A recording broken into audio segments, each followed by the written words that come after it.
s'étonner, peut-être comme ça, on ne devrait pas s'étonner qu'il y ait eu des funérailles officielles pour Pierre Leroux, parce qu'entre Pierre Leroux et Georges Sand, par rapport à la vision de la République sociale, il y avait une différence essentielle, ce qui explique que les communards ont rejeté Georges Sand et ont donné des funérailles officielles à Pierre Leroux. Comme l'a dit Carole, c'est un des rares politiciens qui, en 1848 et 1849, a défendu les insurgés de 48 fusillés en 48 et en 49 ceux qui avaient été arrêtés. Il est parti en exil. Il ne s'est pas compromis avec le Second Empire entre 1850 et 1870. Georges Sand recevait le prince Jérôme, un homme, 3 fois de suite. Son comportement ensuite, par rapport à ses funérailles, par rapport à la Commune de Paris, il est mort le 12 avril. La Commune a commencé le 18 mars, bien sûr, mais comme j'ai dit tout à l'heure, il avait adhéré aux idéaux de l'Association internationale des travailleurs, très clairement. Et beaucoup d'internationalistes étaient dans la Commune de Paris, tous les socialistes. Deuxièmement, par rapport à ce qui a été dit sur les femmes, il a dû se retrouver. D'abord, il est revenu exprès dans la capitale dès la signature de l'armistice le 28 janvier, volontairement. Il est resté donc dans la ville en mars au moment de l'adhération de la commune. Il a dû se retrouver, il ne pouvait que se retrouver dans le combat de la commune pour les femmes. C'est exactement la même. La commune a porté très haut les droits des femmes. Par rapport à la commune au niveau de l'association, puisque le principe de la commune de Paris au niveau du travail, c'était les associations ouvrières, par rapport aux arts aussi, et par rapport à la religion, il aurait pu saluer la séparation de l'Église et de l'État, et je pense qu'à ce niveau-là, il avait des concordances, il avait évolué avec son temps, contrairement à Georges Sand, parce que lui, il avait suivi l'évolution du monde ouvrier sous la révolution industrielle, qui passait des petits artisans, petits commerçants, à des nouvelles concentrations ouvrières et des nouveaux métiers. Il avait suivi le mouvement républicain aussi, le nouveau mouvement républicain, et ce qui explique que la Commune de Paris a fait des funérailles officielles, puisque, il avait soutenu en esprit, c'était les idées de Pierre Leroux. Par contre, la Commune a fait beaucoup de réticence, puisqu'elle a rejeté l'aspect mystique de Pierre Leroux. Elle a salué dans sa déclaration, parce qu'elle a été déléguée aux funérailles, elle a salué l'homme qui avait défendu les insurgés de 48. C'est essentiellement. Et ensuite, les funérailles sont très intéressantes, il y a un historien qui a travaillé dessus. Ça a été l'occasion de rassembler tous les courants divers de la commune et l'intergénérationnel entre 1848 et 1960. C'est la dernière fois les obsèques qui ont permis d'être fin finalement un petit peu au socialisme utopique. On a retrouvé dans ces funérailles 4 délégués de la commune, 2, c'était Babic et Austin, qui faisaient partie de l'église fusionniste, qui était un courant de spiritualité dans lequel l'euro se retrouvait automatiquement. Donc ils avaient demandé, c'est eux qui ont sollicité ces funérailles officielles. Il y avait Élie Reclus aussi, qui était là aussi dans le cadre du mutualisme que Pierre Leroux avait défendu. Et puis il y avait la franc-maçonnerie qui était là aussi, de manière très importante. Et donc, il y avait aussi l'élu du 14e arrondissement de la commune. Il y avait des personnalités importantes. Il y avait des femmes, ces funérailles, c'est très important. Elles ont été mises en tête de cortège par Verdure, qui était un délégué d'enseignement qui avait connu le Pierre Leroux. Donc, elles étaient en tête de cortège, c'était pas exemple. Il y avait des prolétaires, des ouvriers et des ouvriers du livre, beaucoup d'ouvriers du livre. Donc, la commune s'est sentie obligée de faire cet hommage officiel à Pierre Leroux par rapport à cette défense des insurgés. Mais ça allait bien au-delà, parce qu'il y avait une diversité de courants qui faisait respect à Pierre Leroux par rapport à tous ses engagements précédents. Moi, je trouve que la grande force de Leroux, c'est d'avoir su évoluer en tant que penseur socialiste utopique avec son temps, avec la deuxième moitié du XIXe siècle, le nouveau mouvement ouvrier, le nouveau mouvement républicain, l'écoute des communards et aussi son rapport à la violence. On n'a pas souvent dit, il était pacifiste, comme Georges Sand. Mais Georges Sand, la grande différence, c'est qu'il était pacifiste jusqu'au bout. Parce que lui, cette violence du 18 mars, il ne l'a pas condamnée. Il n'est pas parti dans le camp de la réaction. Donc, il a montré aussi son adaptation au temps, son écoute, et toujours cette envie de convaincre l'autre à travers ce qu'il pouvait porter.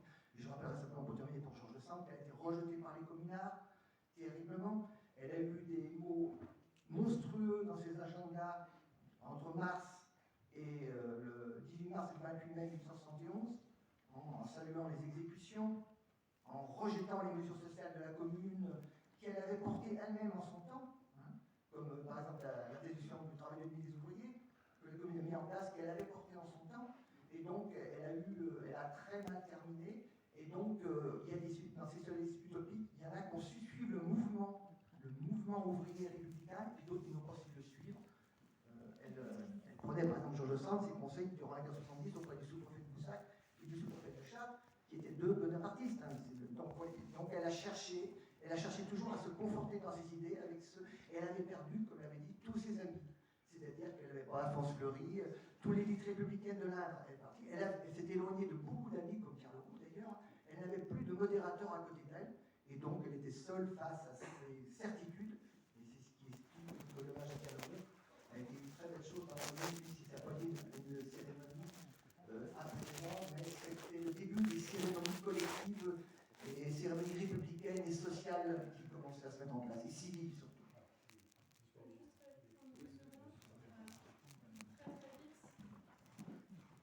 Alors, en tant qu'historienne, j'essaye d'être le plus neutre possible, et donc de condamner ou coacher dans le sens je ne le ferai pas. Au contraire, j'essaie de comprendre justement pourquoi elle a condamné la commune, mais c'est vraiment quelque chose qui date même des années 1830. De son balcon, lorsqu'elle est à Paris, elle assiste à une insurrection, et de là vient sa haine de la violence en politique. Pour elle, de toute façon, ça ne peut qu'entacher le futur régime républicain qui naîtrait. Parce que dans la tête de la plupart des paysans dans les campagnes, république égale terreur à cette époque. Donc voilà, je ne cautionne pas, je ne condamne pas, mais j'essaie de comprendre, et finalement, voilà, cette haine de la violence, pour elle, la commune faisait encore encore une haine et une violence de plus, rattachée à la Troisième République, même si ça n'a rien à voir, comme l'insurrection de juin 48 qui avait entaché la Deuxième République. Voilà. Pour elle, c'était encore un obstacle à l'enracinement de notre République en France. Bon. C'était ses convictions. Je peux juste répondre sur la violence. Non, 1848 et 1871, c'était deux révolutions. Oui, c'est complètement différent. Deux révolutions. Mais pas en 48 et en 71, c'est deux visions de la République différentes qui s'opposent. C'est un gouvernement de la République qui tire sur les ouvriers en 48, et sous la Commune, c'est un gouvernement républicain. Donc c'est deux visions différentes de la Commune qui sont face à face, et une violence étatique et une violence populaire. Oui.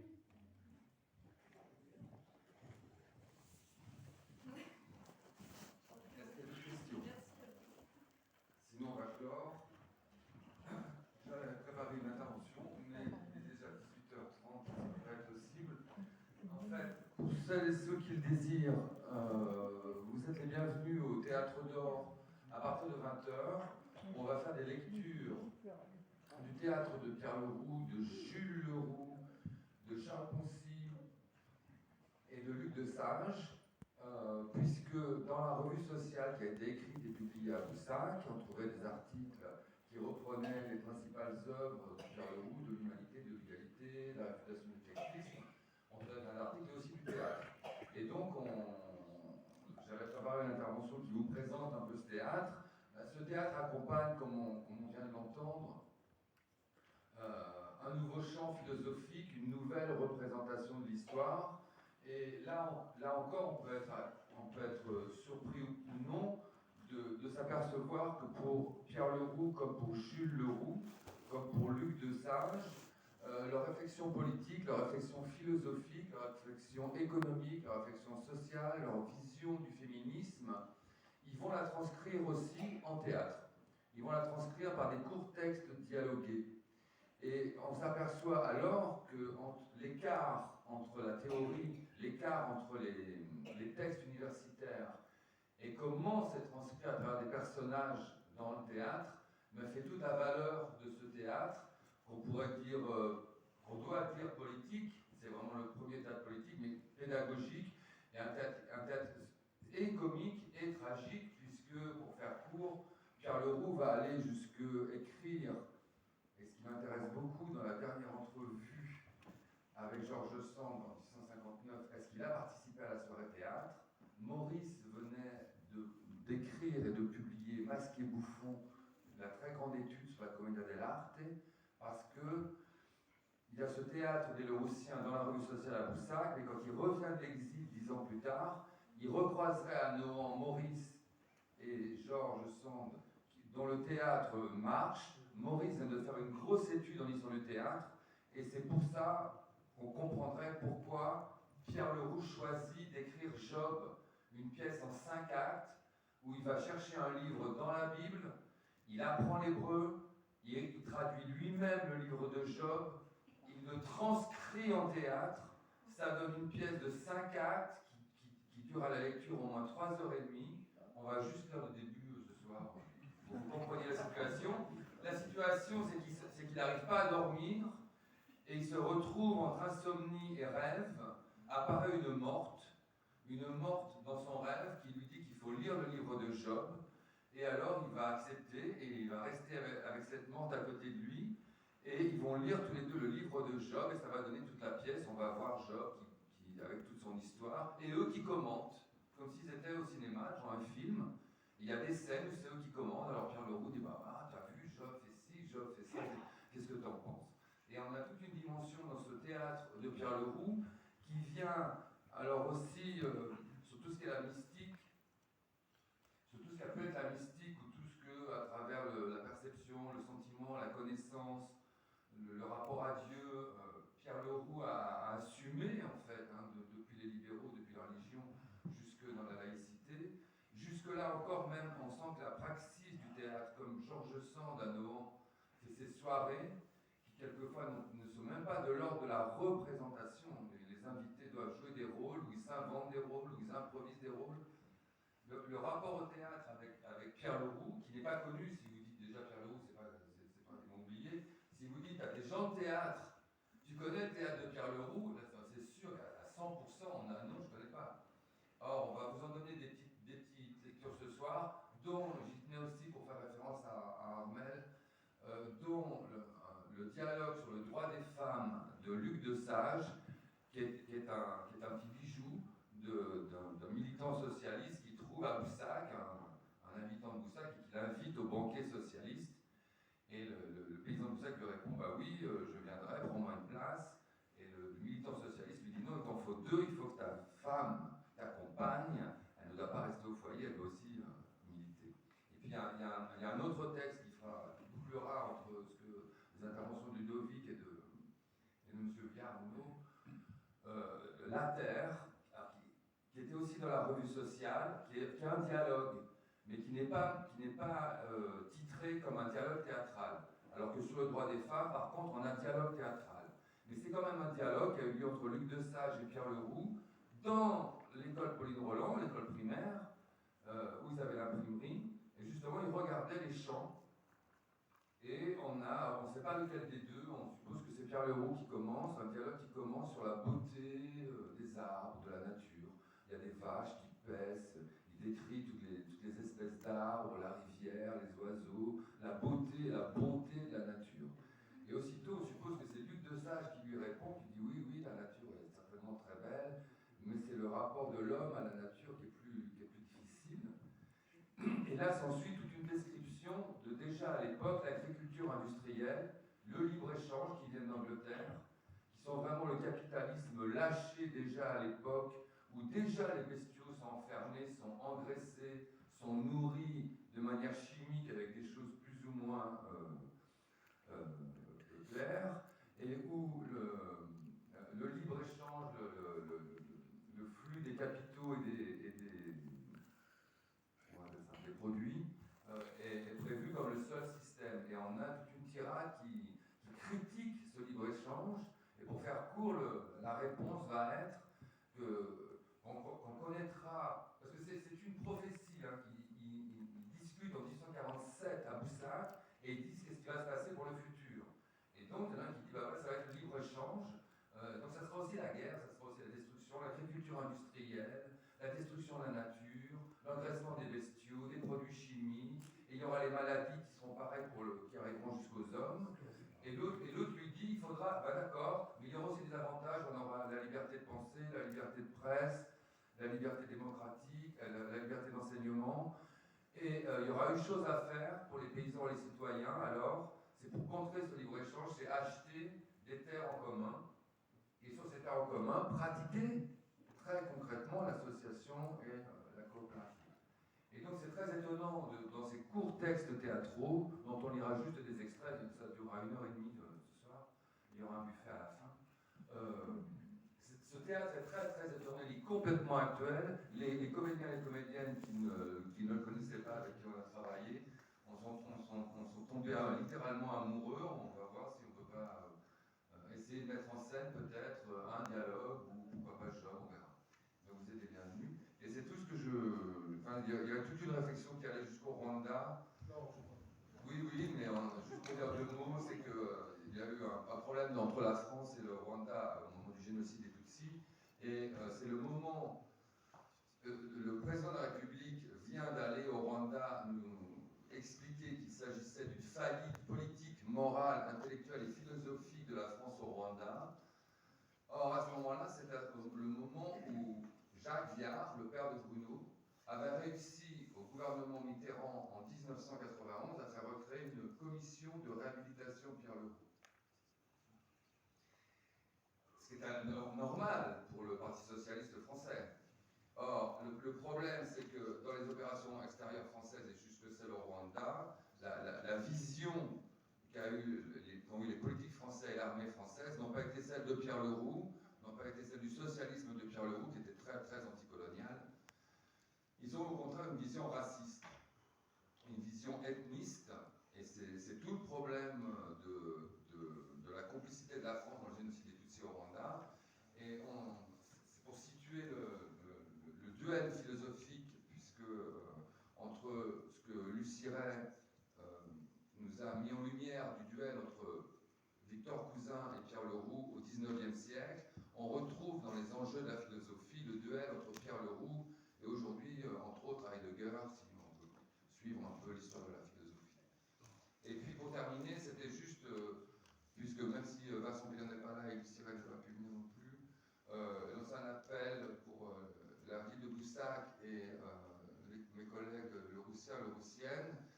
Il y a eu le projet, M. Desbières est toujours là, oui, en 1995 ou après, la ville a eu le projet hypothétique de faire une maison Pierre Leroux. Parce qu'on a une maison Georges Sand, on a une maison Martin Nadeau, et le maître à penser de Georges Sand et le maître de Martin Nadeau n'a toujours pas de maison à Boussac. Donc on lance la question, et peut-être ça peut être aussi simplement un site, on aura l'occasion d'en parler. De toute façon, Vincent Pélion nous a assuré de suite. Les actes du colloque vont être édités, et on réfléchira éventuellement à des choses comme ça. Voilà. Le maire va faire un mot de clôture. Oui, bravo. Je dis que Leroux avait appris l'hébreu et qu'il avait traduit l'hébreu. Parce que c'est une question que m'avait posée Miguel Adassour, qui s'intéressait beaucoup à tous ces aspects de la œuvre. Et j'avais pas su quoi répondre, et j'avais l'impression que c'était pas possible d'apprendre comme ça si vite. Si, on en parlait, je ne sais plus si c'est l'instant que vous avez dit, Leroux avait déjà au moins 60 ans, mais il avait peut-être, je ne retrouve pas, il y a, Vincent Pélion parle d'un rabbin qui s'appelle Salvador à l'époque, et qui se retrouve dans un judaïsme progressiste, à être à l'écoute de tout ce qui émane du socialisme. On a Crémieux qui va créer l'association israélite universelle, à peu près dans le même moment. Et donc on a une partie du rabbinat français qui est très heureux parce que le de Juro a été aboli en 1839 et qui s'intéresse à tout ce qui naît dans le mouvement de Saint-Simon du socialisme et qui est encore tout frais. Et apparemment, Pierre Leroux aurait appris l'hébreu par lui-même, par une méthode, il y a un dictionnaire d'hébreu, français, anglais qui sort à ce moment-là. Mais je pense qu'il était aussi en contact, et ça je voulais, avec des rabbins, et ça je voulais en poser la question à Pélion. Mais oui, il était hébraïsant, oui, il apprenait l'hébreu, oui, contre traduction de Renan, c'est pour ça qu'il redouble d'apprendre l'hébreu et de retraduire Job, la pièce, le livre d'Israël, et qu'il retranscrit en théâtre. Et bien sûr qu'il était complètement hébraïsant et pas du tout antisémite. Très bien. Mesdames et messieurs, il est 18h45, je crois. En tout cas, je vous remercie. D'abord, je vous remercie, vous, d'être venus aujourd'hui, d'avoir été patient, très écoutant. Vous avez posé des questions, donc un public averti.